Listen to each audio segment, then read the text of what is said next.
Alright, here we are again, wrapping up the last lesson of the introduction to the Unity 3D Editor module, which is all part of the Getting Started with the Unity 3D course. We have already talked about the project window, we talked about the hierarchy window, and the scene window, and the game window. Okay. Now we're going to be talking about the inspector window over here on the right. So notice when I click on one of these game objects in my hierarchy table, so let's say I click on sphere, now my inspector window has all these different components that it's showing. Okay, so everything over here in my hierarchy is a game object. So main camera is a game object, sphere is a game object, and so on. Now that I have my game object, I have a transform component, a sphere mesh filter component, a sphere collider component, a mesh renderer component. Okay.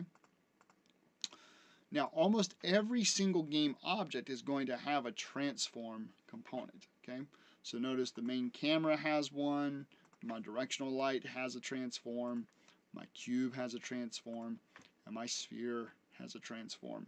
And the transform is simply, if I click on the cube here, it's actually the X, Y, and Z position, the X, Y, and Z rotation, and the X, Y, and Z scale.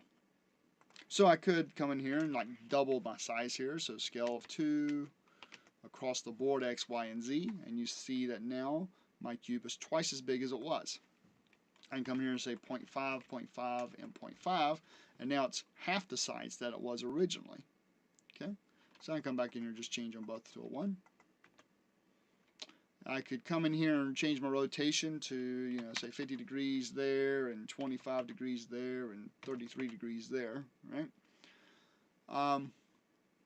I could actually come in here with that X and hover over the label and start dragging it one way or the other. And by me dragging it to the left and the right, you see my mouse is just constantly going back and forth on either side of the screen here. But with me dragging it back and forth, it's modifying that value for me. Okay, and I can do that at any point here. Okay, so anything I want to modify that has some kind of value in here, I could do so. Now my collider, I want my collider to match up where it was. So I'm going to go back over here and right click on this gear. So if you take a look,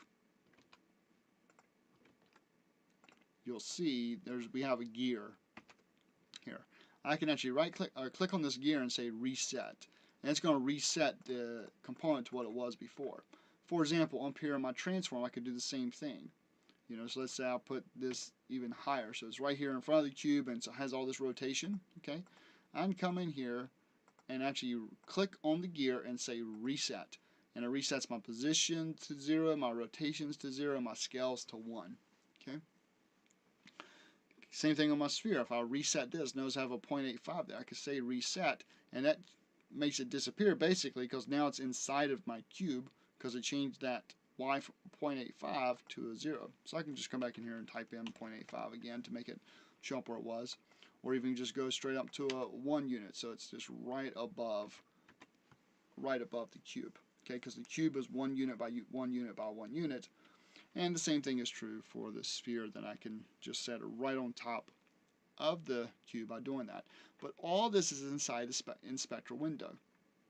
Now, and we're going to dig deep into any of these components at this point because we'll have different courses on colliders and lighting and things of that nature. But speaking of lighting, let's go and take a look at the directional light real quick.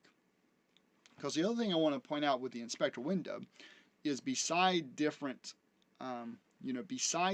game objects affecting what the inspector window looks like, the actual inspector window can change based off a particular component.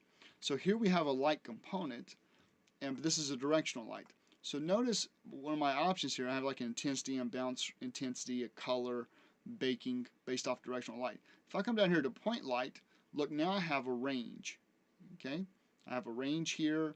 If I change it to a spot, now I have a range, but also have a spot angle, right? So I can like move this spot angle around. You'll see that my directional light is being modified here. But again, I can just come back to my directional light.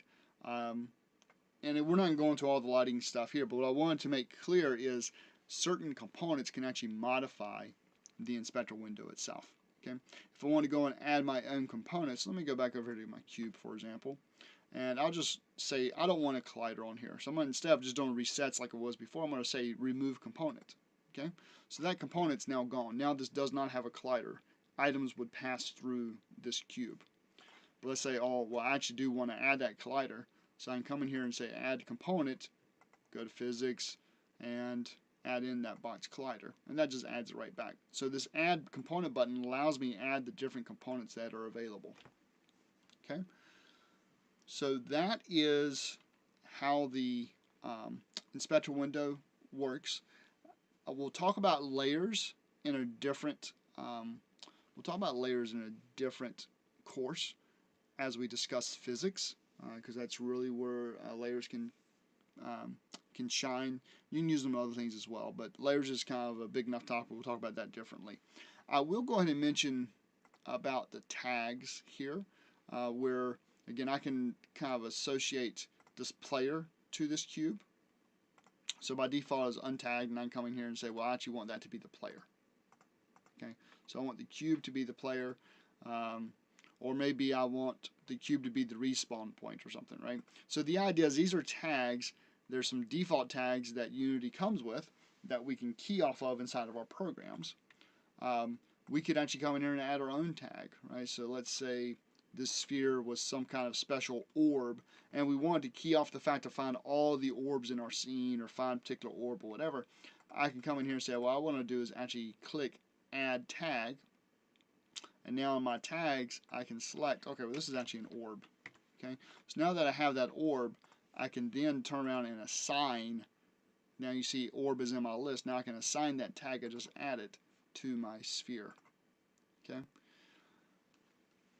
So that is a real quick introduction to the inspector window. As we move through and actually create different games and do different tasks, we'll definitely be spending a whole lot of time in the inspector window, and we'll be utilizing a bunch of different game components with our game objects, and just in general be creating some awesome things. So I hope you stick with me and check out some of the other courses that we have available here on Dev Game 101.